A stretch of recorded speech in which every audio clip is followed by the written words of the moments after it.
You can listen to The Professional Left wherever you get your podcasts, on Netroots Radio, or at our website, proleftpod.com, where you can also contribute to this podcast. There is a PayPal button at our website, or you can mail us a letter and or contribution at P.O. Box 9133, Springfield, Illinois, 62791. This is the podcast for the week of May 9th, 2025. It's not safe for work. Recorded live from the Cornfield Resistance, where, in honor of the elevation of Pope Leo XIV, who I understand is a man of Chicago. You're scared of Babish. Oh, like you're not. No, because we are both men of Chicago. What is it with people from Chicago that they're so happy to have been born there? I meet so many people who can't wait to tell me they're from Chicago, and when I meet them, they're living anywhere but Chicago. You wouldn't understand. We're going full Bible bitch this time, but don't worry, we will not ask you to read our pamphlets. It's The Professional Left with Driftglass and Blue Gal.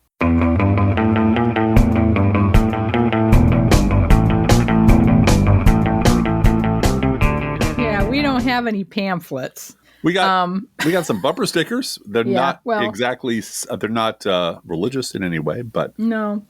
Mm-hmm. And I guess I want to preface this, speaking as Bible bitch. Yes. I read and study the scripture every day. Yes, you do. And I take it seriously, but I don't take it literally.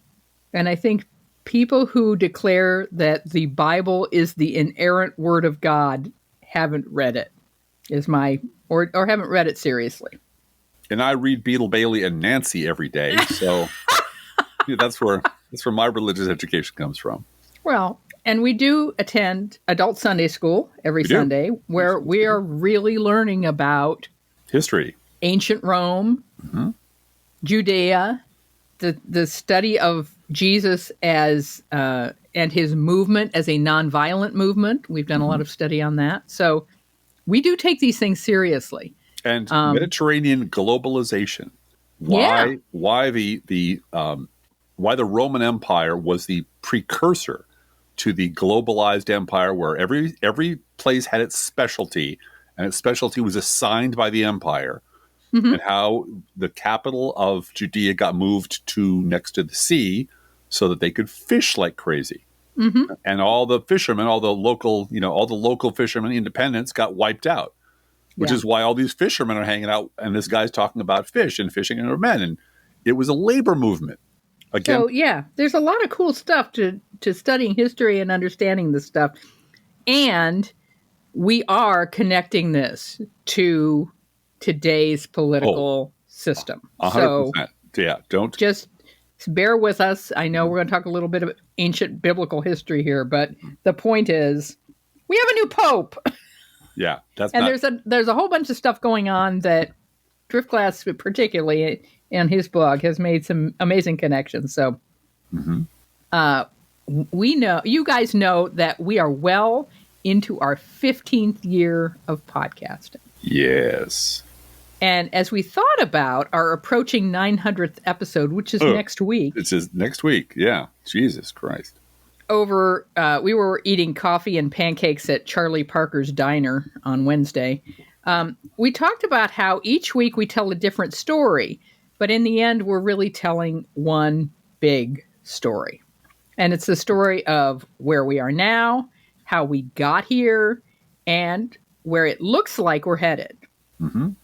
And we've been pretty good about guessing that so far. I mean, we've been pretty consistent. I think we've beaten most of the pundits by about 1,000% when it comes to predicting the direction of the Republican Party, the trajectory, the speed, the way individual acts of malice or treason or madness manifest themselves. That's hit or miss. It could be anything on any given day. But the general direction of the Republican Party, we've been spot on for decades now. And so today we're going to talk about why persuasion no longer works. People really are just baffled by why can't we do the thing that we used to do, which is persuade other people to listen to the words we're saying, and why the art of political compromise is dead, and who killed it, and why they killed it. And to do that, we're going to start off with a wild fact I did not know about until I was today years old, actually this week years old.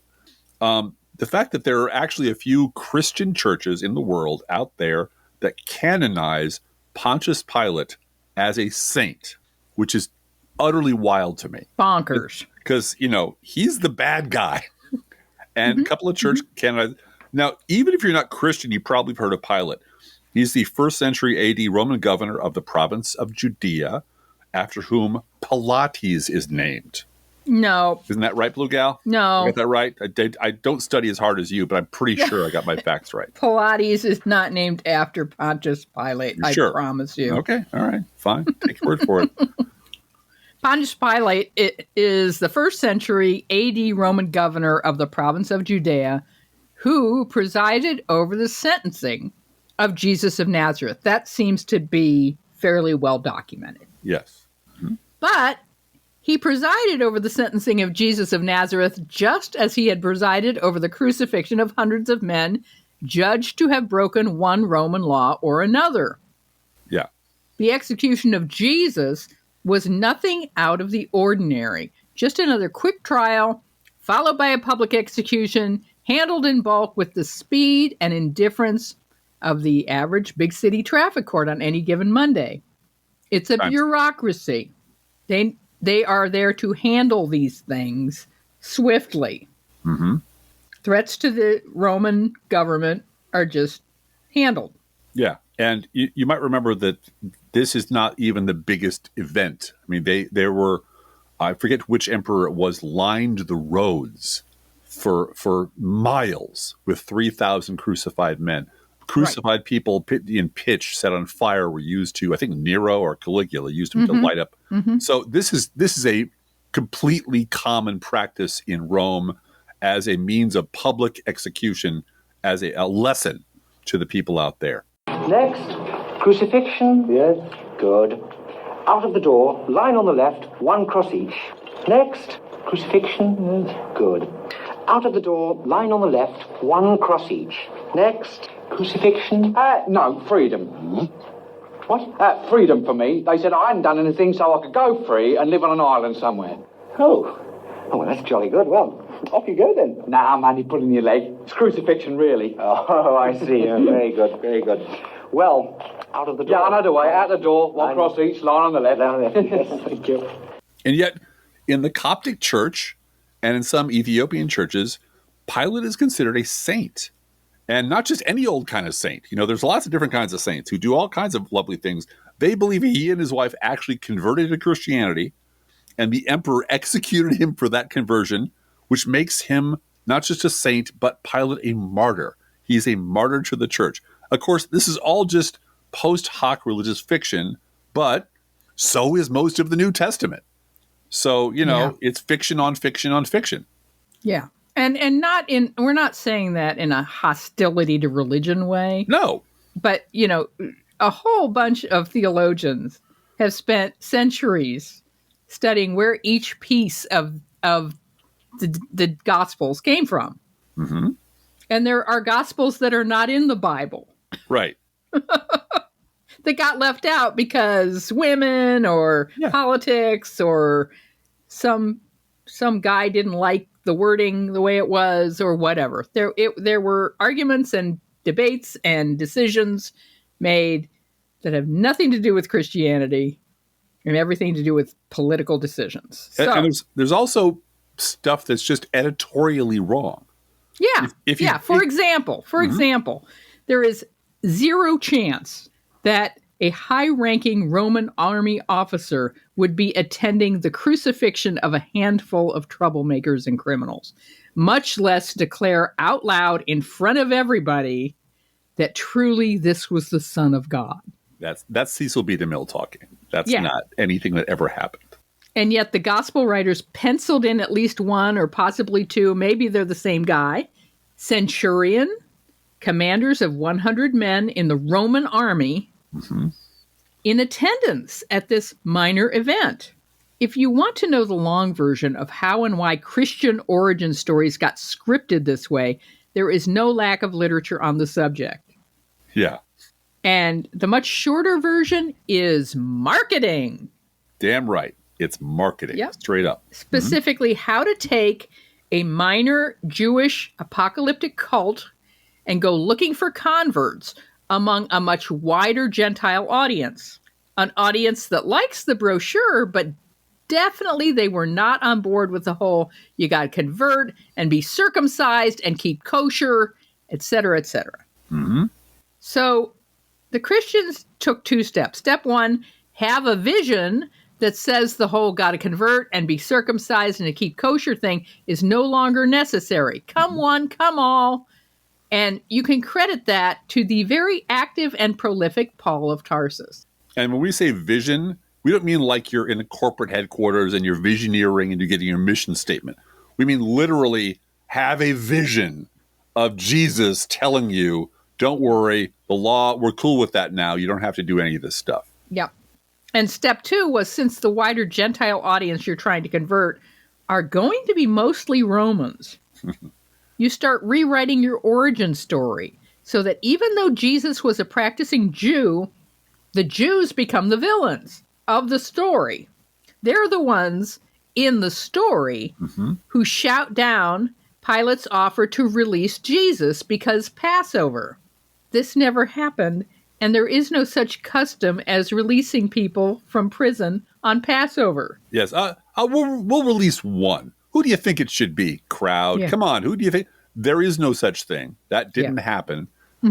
And to go into this in slightly greater depth, like Blue Gal pointed out, there's just miles of literature on this stuff, if anyone's interested.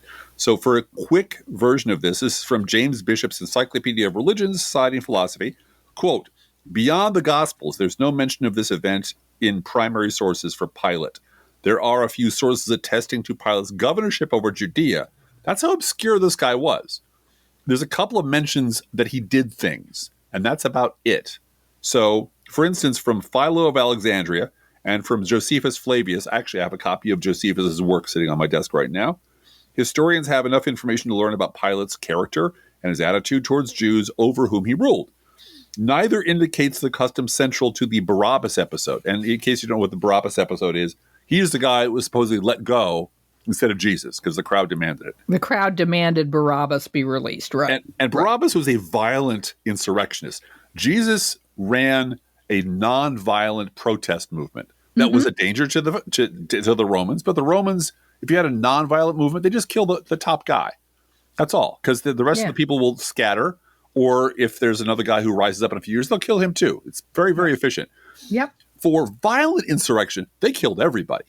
So they went after the whole crew. Everybody, top to bottom. We're going to make an example of your movement. Yes. So this ludicrous idea that, no, we'll kill the nonviolent one and let the violent one go. Well, anyway, back to the text. Based not going to happen in Rome. No. Based on what Philo and Josephus' source tell us of Pilate, the critic argues that Pilate would never have released a murderous insurrectionist against Rome, let alone this be a custom. Yeah, Rather, Pilate was brutal and ruthless and would use his soldiers to beat people into submission. This perspective finds support. According to Philo, Pilate was, quote, a man of inflexible, stubborn, and cruel disposition. Moreover, Which Pilate is, by the way, why he got the job. Right. That's the whole point. You got to keep your foot on the neck of these people because they're trouble all the time. And when they got things that really bad, or like around Passover, they'd call in the legions, the real troops from across the desert.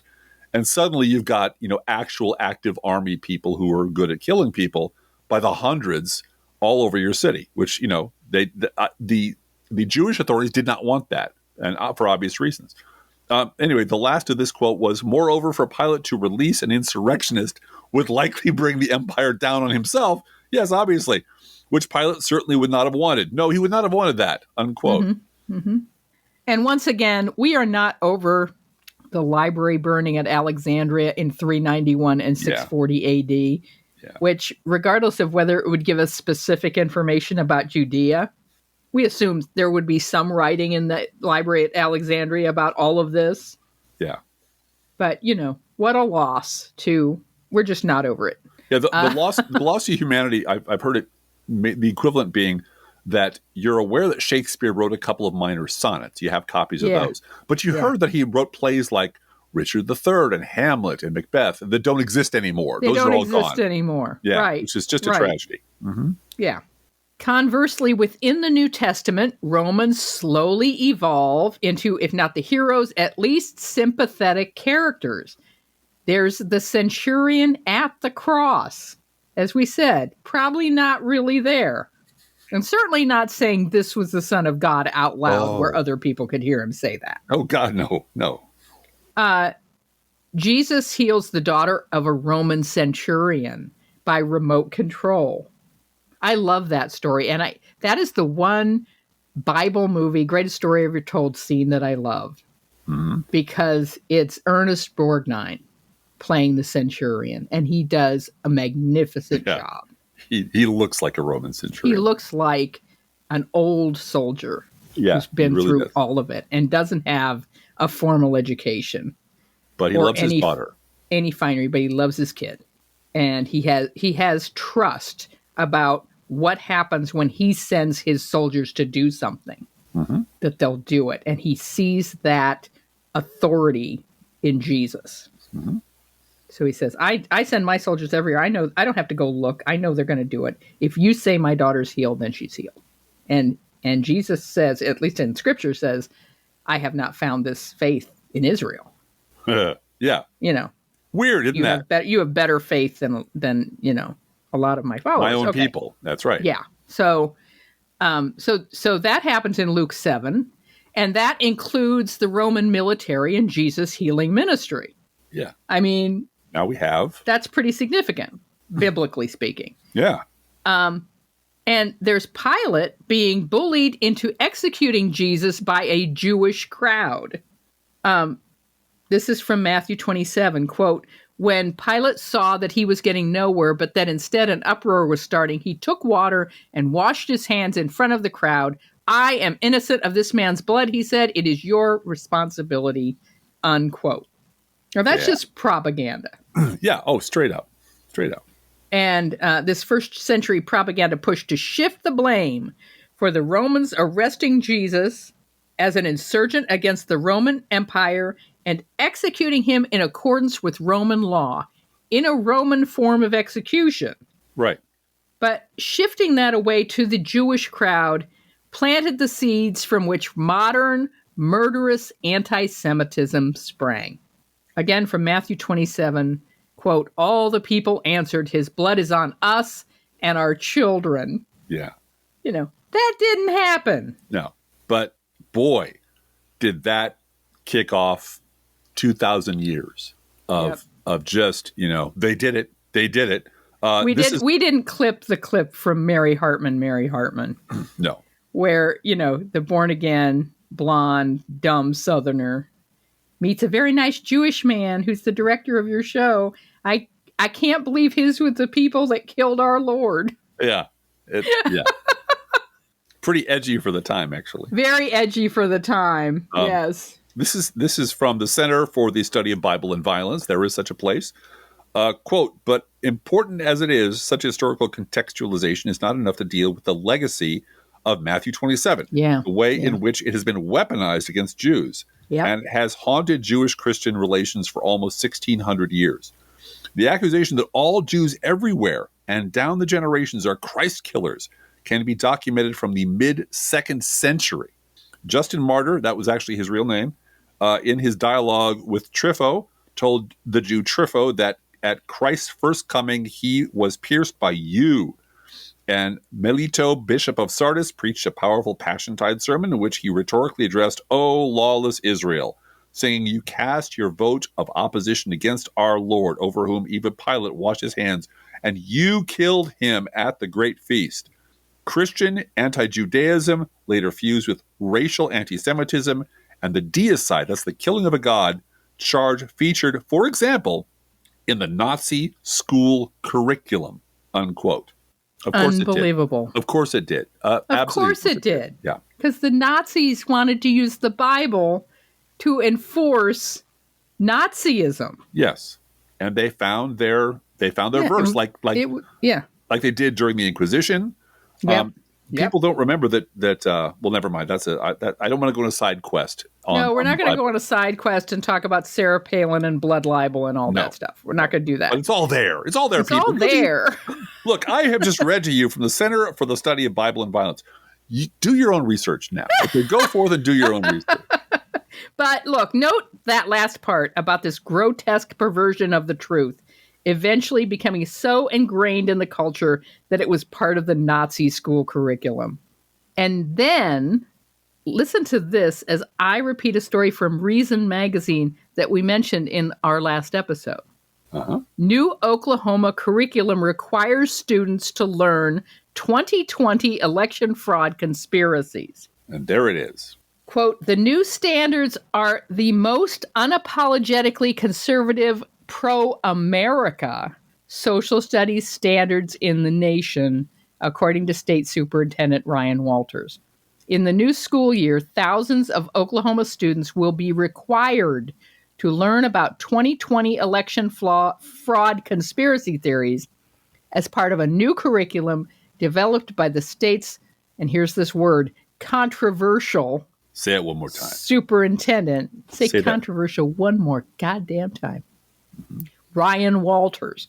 Walters, who has come under fire in recent months for an effort to require Oklahoma classrooms to stock Bibles. And the Bibles that he's requiring them to stock are Trump Bibles, by the way. And display the 10 Commandments, has said that the edition empowers students to investigate and understand the electoral process. The purpose of the standard is simple. We want students to think for themselves, not be spoon-fed left-wing propaganda, Walters said in a statement to the Washington Post in March. Students deserve to examine every aspect of our elections, including the legitimate concerns raised by millions of Americans in 2020, unquote. Are they going to include Donald Trump on the phone with Georgia election officials demanding 11,000 more votes? You think that's in the curriculum? No. The phone call that got Trump impeached again? I would guess that will be not. That'll be extracurricular activities that you can study on your own in the library. That I'm sure will be stripped of all references to anything that isn't, Mein Kampf and the art of the deal. Yeah, no, getting it into the schools, getting the kids brainwashed into believing this shit. Mm-hmm. And yes, there were concerns, legitimate concerns raised by millions of Americans in 2020. Those would be the Democrats who were concerned that the Republican Party had just renominated a racist sociopath for president and didn't fucking learn their lesson the first time. So yes, there were concerns, but I bet that's not going to be a part of the curriculum either. No. Now just put a pin in that really terrifying development for 1 minute while we drop one more fun Roman fact on you. Did you know that in Roman theology, emperors could be declared divine? Well, of course, you knew. You know who I'm talking about. I've got my romper room thing out looking at you. You know, but other people might not have realized this.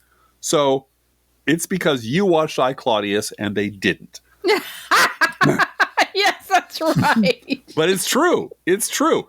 And the original meaning of the word apotheosis is that process. Through a formal vote in the Roman Senate, an emperor or other august person, usually dead, could be elevated to the status of a divinity by vote. They would elect them, which was both a political and religious process, just like is happening inside the Republican Party right now. Yep.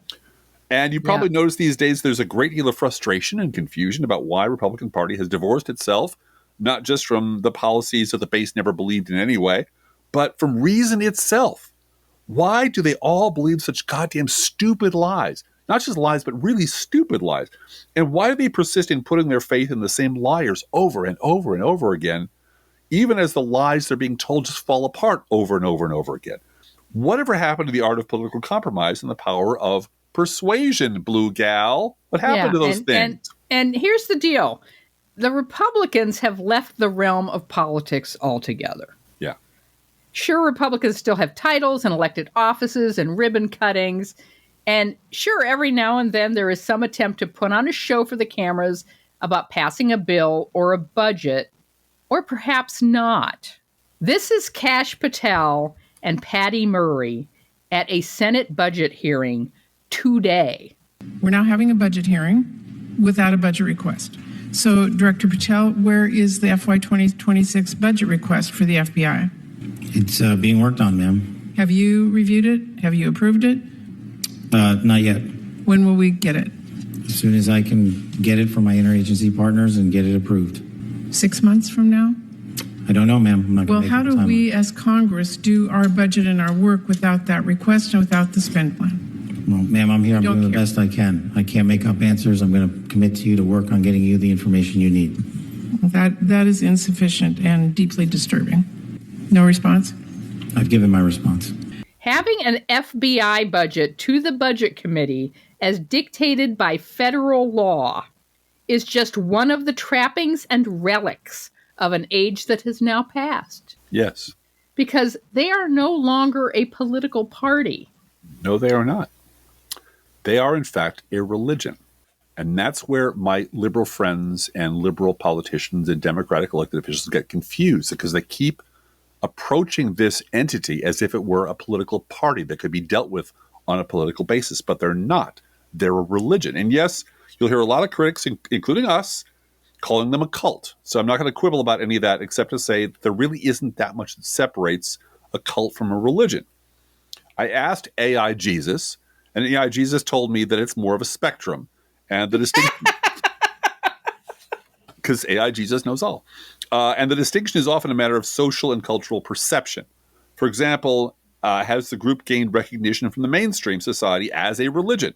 Some people still think of Mormonism as a cult, and most people would call it a religion. So, and money is also a big consideration. If you bring enough gold and jewels and cash to the table, eventually they'll let you sit with the big boys. So social acceptance is also a factor. Do you have enough people in your tent to be recognized by the mainstream culture as a legitimate religion? So going back to Roman history just for a little bit, consider that in the 1st and 2nd centuries, there were somewhere between 59 million and 76 million people in the Roman Empire. At the end of the 1st century, the number of Christians in the empire amounted to nothing more than like a rounding error. Based on the modeling of Rodney Stark in a book called The Rise of Christianity, there were approximately 7,500 Christians by the end of the 1st century, and that's barely 0.02% out of 60 million people.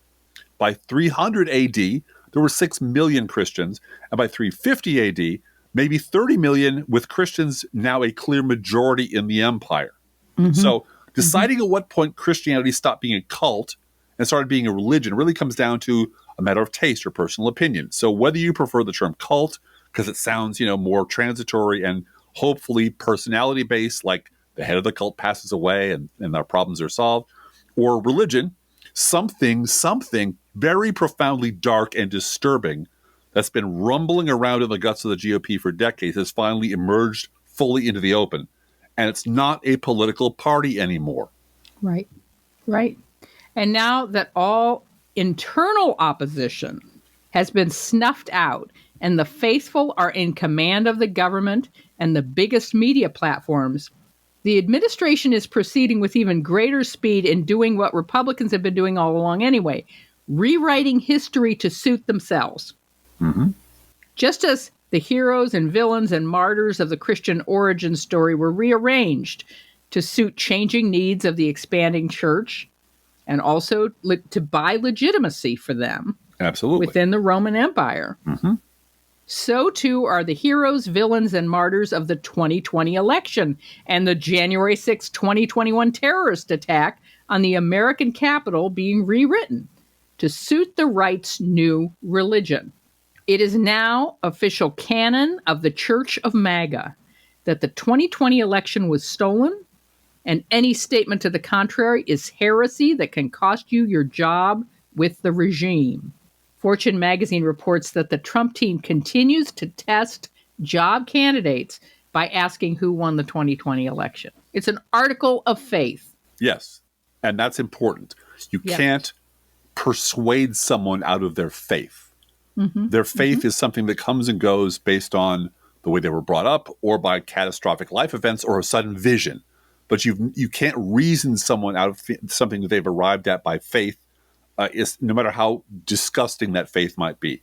So the insurgents have now been recast as hostages and heroes. Well, thank you very much. And you see the spirit from the hostages, and that's what they are, as hostages. They've been treated terribly and very unfairly, and you know that, and everybody knows that. And we're going to be working on that soon. The first day we get into office, we're going to save our country. We're going to work with the people to treat those unbelievable patriots, and they were unbelievable patriots and are. You see the spirit just cheering, they're cheering while they're doing that, and they did that in prison, and it's a disgrace, in my opinion. Hostages and heroes who were liberated from their unjust imprisonment by the divine intervention of the Godhead of their new faith. And right alongside that comes promises of terrible, godlike retribution against the sinners who dared to defy the servants of the Godhead. And Cheney was behind it, and so was Benny Thompson and everybody on that committee. For what they did, honestly, they should go to jail. And of course, the story of the traitor Ashley Babbitt, who fucked around and found out the hard way, has been magically transformed into the tale of a martyr to the holy cause. This is from ABC News. Quote, Department of Justice reaches agreement in principle to settle lawsuit brought by the family of Ashley Babbitt. Babbitt's family sued the government in January 2024, seeking $30 million. Here's what actually happened. This is again from ABC News. Quote, Capitol Police Officer Michael Byrd was cleared of any wrongdoing following an internal investigation into the actions leading up to his shooting of Babbitt as she tried to climb through a broken window that led into the House Speaker's lobby, where several lawmakers and their staff were sheltering from rioters, unquote. And here's the official doctrine according to the infallible leader of the Church of MAGA. Again, the same article, quote, President Donald Trump has repeatedly expressed his solidarity with Babbitt's family and called for justice for what he said was her murder, or if you prefer, crucifixion, at the hands of Michael Byrd, in line with his broader vocal support for the pro-Trump rioters who attacked the Capitol to overturn his 2020 election loss. Now, in March, Trump said in an interview with Newsmax that he wasn't aware of the lawsuit brought by Babbitt's family, but promised he would look into it. I'm a big fan of Ashley Babbitt, okay? And Ashley Babbitt was a really good person who was a big MAGA fan, Trump fan, and she was innocently standing there. They even say trying to sort of hold back the crowd. So don't believe your lying eyes and the video. Well, why would she try to hold back these patriots who are trying to take back their government? What was she trying to do, hold back patriots? That's not a good thing. Mm-hmm. Trump said, and a man did something unthinkable to her when he shot her, and I think it's a disgrace. I'm going to look into that. I did not know that, unquote. As an emergent religion, the Church of MAGA checks all the boxes. It has its saints and martyrs and a Godhead. It has the Republican Party's age-old contempt for the existing order of things. And now, under Donald Trump, that evil old temple is being torn down. And in its place shall be a paradise of earth for the faithful. From Yahoo News, March 10th, 2025, quote, Trump, we're going to become so rich, you're not going to know where to spend all that money, unquote. Mm-hmm. Yes. And all these things shall pass away, and a new heaven and a new earth shall be here. And you're going to get fucking rich. Crazy, crazy rich. Just stay with the program. Now take a long look at the groveling deference and sycophancy of Trump's cabinet and the Republicans in Congress. Doesn't that look an awful lot like an act of apotheosis, of elevating Trump to divine status? Meanwhile, miracles are performed on a daily basis. I can't even keep track of them. There's so many of them. Sometimes on an hourly basis. Rising prices have miraculously stopped being a bad thing and become a good thing. In fact, who needs so many dolls and pencils anyway? We just have too many of them. And who even says they're rising anyway? Trump has declared that, quote, the cost of eggs has come down like 93 or 94% since we took office, and they're pretty much normally priced now, unquote. That means, boys and girls, you can go buy a carton of eggs right now for about 35 cents. So stock up now. I'm also told that somewhere out there in real America, except I live in real America, gas now costs less than $2 a gallon. This is from CNBC. Quote, gasoline just broke $1.98 a gallon, lowest in years, Trump said in a post on his social media platform, Truth Social, on Friday. Consumers have been waiting for years to see pricing come down. No inflation. Apparently inflation's gone too. Isn't that cool? And here's why he did it. The Fed should lower its rates. 19 exclamation points, unquote. And once Trump had been reelected, the Church of MAGA now had its very own story of symbolic betrayal, death, and political resurrection. Yep. Mm-hmm. And now that it has its hand on real state power, what would a new bloody-minded religion be without the declarations of jihad against blasphemers and heretics? This is from the April 9th, 2025 Presidential Memoranda for the Heads of Executive Departments and Agencies. Title: Addressing Risks from Chris Krebs and Government Censorship. Quote, Christopher Krebs, the former head of the Cybersecurity and Infrastructure Security Agency, CISA, is a significant bad faith actor who weaponized and abused his government authority. Krebs' misconduct involved the censorship of disfavored speech, implicating the 2020 election and COVID-19 pandemic. Oh, I just want to point out one thing real quick. Yeah. Krebs was appointed by Donald Trump. Yeah, by the way. Trump appointee. Yeah. CISA, under Krebs' leadership, suppressed conservative viewpoints under the guise of combating supposed disinformation and recruited and coerced major social media platforms to further its partisan mission. CISA covertly worked to blind the American public to the controversy surrounding Hunter Biden's laptop. Krebs, through CISA, promoted the censorship of election information, including known risks associated with certain voting practices, like you'll get, a social disease, right, from certain voting practices. Similarly, Krebs, through CISA, falsely and baselessly denied that the 2020 election was rigged and stolen, including by inappropriately and categorically dismissing widespread election malfeasance and serious vulnerabilities with voting machines. Krebs skewed the bona fide debate about COVID-19 by attempting to discredit widely shared views that ran contrary to CISA's favored perspective.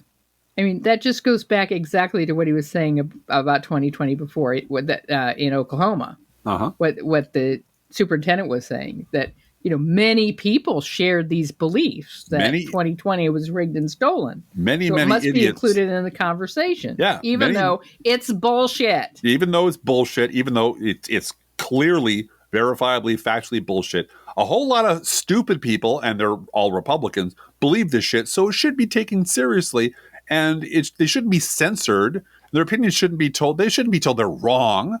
For God's sakes, you can't go around telling stupid people they're wrong. What would this country come to if stupid people were told they were wrong? Now, this July, as most of you probably know, in addition to marking the 250th year of our country, it'll mark the 100th anniversary of the Scopes monkey trial. Actually, next year is 250 of America. Oh, I'm sorry. I apologize. 2026, It's been marked down to 249 because there's no inflation anymore. No inflation.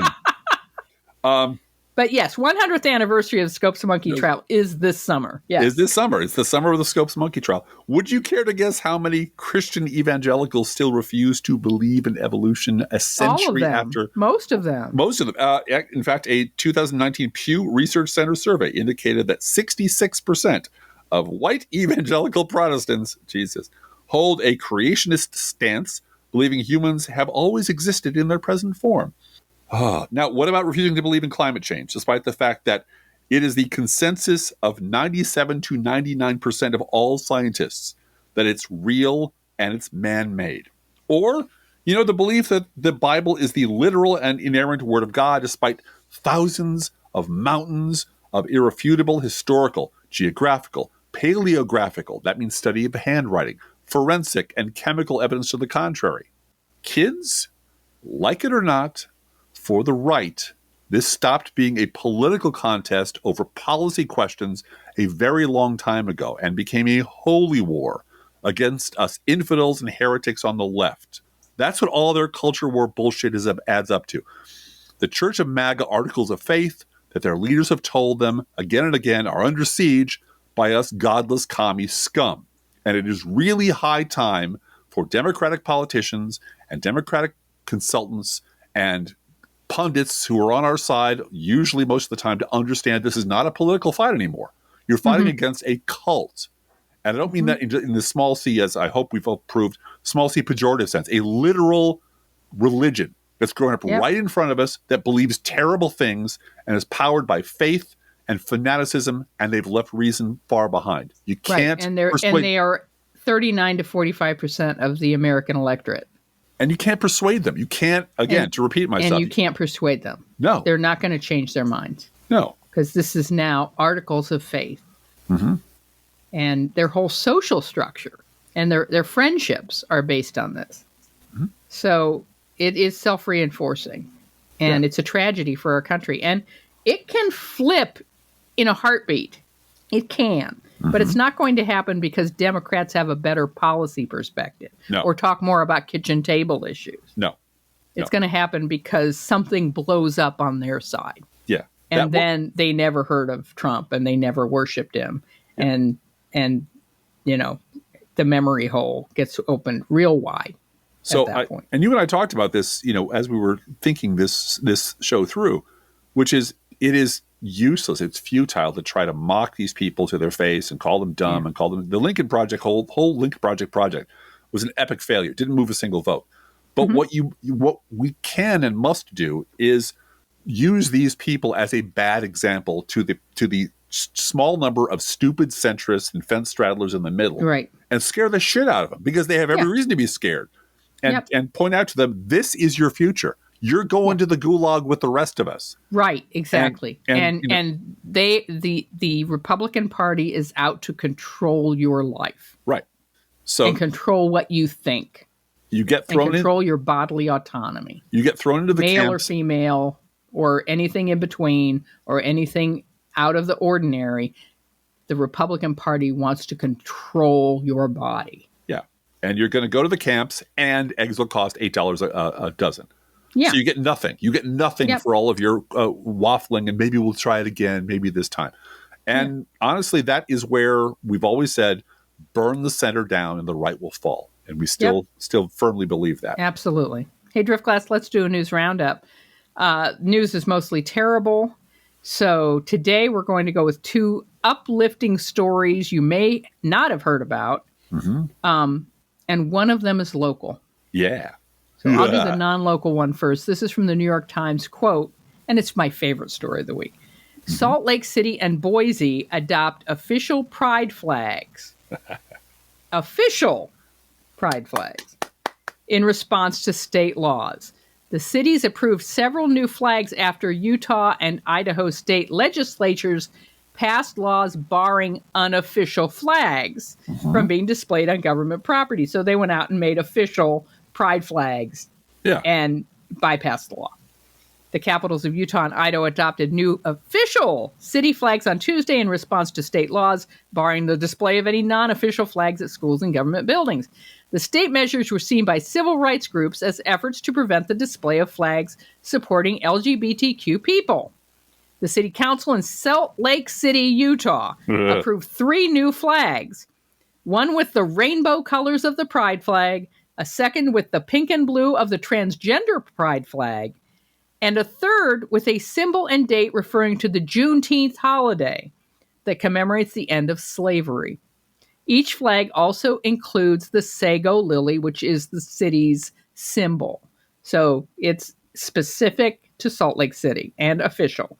In Boise, Idaho, the city council designated the rainbow pride flag and a flag promoting organ donation as official. Cool. Whatever, dude. Whatever. Put something in there to make it look like it's not the gay thing. All right. And organ donation's awesome. So way to go. It's awesome. So, you know, do you have a flag? Yes, they have a flag. The city of Boise will continue to fly the flags on City Hall Plaza that represent our community and speak to our values of caring for people and welcoming all. Lauren McLean, Boise's mayor, said in a statement before the resolution was adopted. The Utah legislature passed a law in March banning the display of flags that are not explicitly approved at public schools and government buildings. Flags allowed under the state law include the American flag, the state flag, city flags, flags of other countries or states, college and military flags. Yeah. Governor Spencer Cox of Utah, a Republican, allowed the measure to become law without his signature, saying that he was concerned it was too sweeping, but that he recognized a veto would be overridden. The law did not explicitly mention LGBTQ or pride flags, but sponsors of the bill indicated that barring such flags was a major part of their motivation. Of course it was. Yeah. Just a coincidence. Unquote. Just a wild coincidence. A coinky-dink, yes. And our second story, the world came to Springfield yesterday, and the national story that took place right here in Springfield, Illinois. So we turn now to veteran Illinois Capitol reporter, me. I'm just going to read my blog post because I get to do that because it happened in Springfield, and I wrote about it, and I went there, and it was awesome. Title is Springfield 1, Gnome 0. Rendition Gulag Barbie was scheduled to come here this morning so she could stand in front of the governor's residence and mouth off. So, along with a number of neighbors and fellow travelers, I hied myself down to the governor's house to share in a spirited public expression of fuck right off in response to her presence. But because she is a coward, she never showed up. And you can clearly see why. The gov's residence was decorated in due process for all banners, way to go, governor. And of the more than 100 people I saw at the thing, among all the signs and clackers and cowbells and air horns, nary a single MAGA goof did I see. Not one fascist-friendly face. Instead, it turns out that rendition Gulag Barbie was reduced to flying all the way here to skulk in an alley miles away with a few of her fellow fascist friends before beating it out of town. How embarrassing. This is from the Illinois Times. Homeland Security Kristi Gnome, a no-show at Governor's Mansion. Held press conference instead near the site of Emma Schaefer's murder. Illinois Secretary of State Alexei Janulius held a press conference. He must be running for something, Blue Gal. I think he's running for governor, Driftglass. I think he is, too, at some point. We'll see. Across from the governor's mansion at 10:30 in response to Gnome's visit. The combination of cowardice, incompetence, and cruelty is a very scary mix, Janulius said. So while I'm glad she's not here, we need to step up as a society, as a country, and as a democracy to monsters like Kristi Gnome. Thank you, Alexei Janulius, for not sugarcoating it. Fuck yeah. Yeah. Now, the Dominican Sisters of Springfield, Illinois said in a statement, Kristi Gnome has no right to use Emma Schaefer when her mother is across town protesting Kristi Gnome's unconstitutional approach to immigration. Our alderwoman also released a statement. The DHS and feds picked the absolute wrong person to use as a prop today in Springfield, Illinois. Emma Schaefer's memory and her life's work will not be defiled by the absolute ghouls who did this, and those from our community who stood by in support of doing this. In the words of our governor, may they never know a moment's peace. Yeah. Unquote. Now, let me explain about Emma Schaefer. She's from Springfield. Emma was well known in this community as an activist and community organizer, and everybody loved her. And it was an absolute tragedy and unity in support of her and love for her and grief for her loss throughout Springfield was really noticeable. Yeah. Yes, she was brutally murdered. Allegedly by a man with questionable immigration documentation, which is why Kristi Gnome went outside her apartment building to do a press conference. But listen to this, guys. The alleged assailant of Emma was also her ex-boyfriend. And we wonder if Kristi Gnome and maybe her boss would like to give the same attention to domestic violence that they're giving to increasing the numbers of trumped-up deportations. You think? Finally, while Emma Schaefer's family and the Dominican Sisters won't say it, I, Blue Gal, will say it. Kristi Gnome needs to keep Emma Schaefer's name out of her filler-injected whore mouth. Period. That's the Bible bitch who said that. Goddamn right. Kristi Gnome is not worthy to piss anywhere near, to vomit her bullshit anywhere near Springfield, Illinois. Yeah. Especially not in the name of Emma Schaefer. And Springfield let her know that. They did. Yep. Because, and even, I will say, retired teachers that taught our kids went on Facebook and said, oh, no. No. You don't get to talk about Emma Schaefer. No. And because she graduated from public school and made a difference in this community. She did. And at the protest, where Kristi Gnome didn't have the guts to show up because she would have been shouted down by all the clackers and the people with the megaphones and the dogs. The people brought their dogs. Our governor, in advance of this said, I want to warn all Springfield residents to guard your dogs carefully because Kristi Gnome's coming to town. Just fucking with her. Because you're allowed to do that in this country. Yep. And the people I saw. She's a bad person. She's a horrible human being. Horrible. Yeah. Down to her shoe top. She's a horrible person. But the people I saw holding up the Springfield Immigration Advocacy Network sign, I know those people. I used to go to their meeting. Personally. Yes. I do. And there's the Dominican sisters there. And all these people are my neighbors. And my neighbors came out, many of whom I don't know, a couple of whom I just chatted with because we had some business on the side to talk about. On a beautiful day. Admit it, Driftglass. You were doing community activism with those people. I was. And I posted a picture of that someone else took because there's a lot of pictures of the crowd.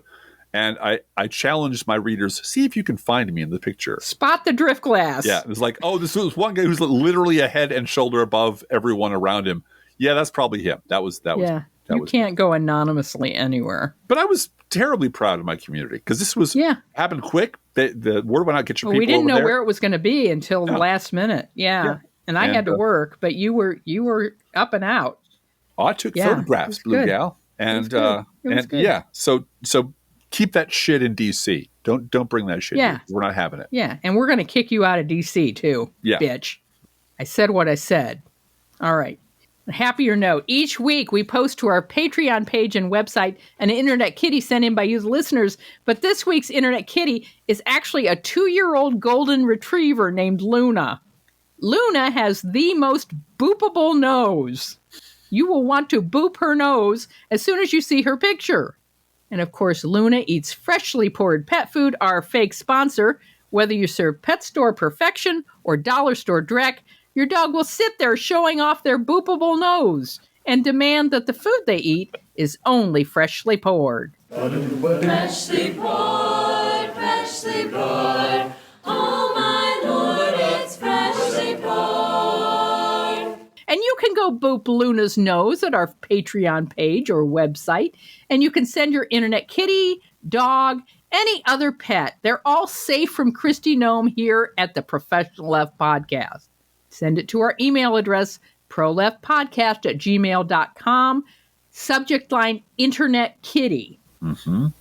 And you can also write to both of us at proleftpodcast@gmail.com. Feel free to write us. We love hearing from you. Be aware that if you write to us at any of our addresses, we reserve the right to read your email or U.S. Postal Service. Go, postal unions. Letter on the air unless you say otherwise. And don't forget our gourmet coffee guidelines. I can tell you right now, the thing that kept those protesters up and fired was gourmet coffee in their hands. So if you can afford to buy an espresso-based beverage for yourself, buy one for us. This isn't charity. This is our job. And we do shoe leather reporting here in Springfield, Illinois. If you can spare $5 a month or more, please spare $5 a month or more at patreon.com/proleftpod. Please also share our show on social media. And I've met people locally who have heard of us and have passed us along, which is a weird and wonderful feeling because most of our listeners are from nowhere around here. Yeah. We are the most, I figured this out, Blue Gal, we are the most efficient local business in Springfield because all of our stuff comes from outside and we spend it here. So we literally generate more jobs per capita than any other business of our size. So, and if you want to keep that up, share our show on social media. And if you love this podcast, get someone else to listen to it too. And thank you very much for doing that. It makes a huge difference. Hey, Driftglass, how are the Internet Kitties doing this week? The Internet Kitties wish every mom and every stand-in mom a very, very happy Mother's Day. Let's think about living. Think about living. Let's think about loving. Think about loving. Let's think about the hooping and the hopping and the popping and the loving, lovey-dovey. Let's forget about the wine and the crying, the shooting and the dying and the fellow and the switchblade knife. Let's think about living. Let's think about life. Professional Left podcast is recorded under a Creative Commons license. Copyright 2024-25, GGBG Productions.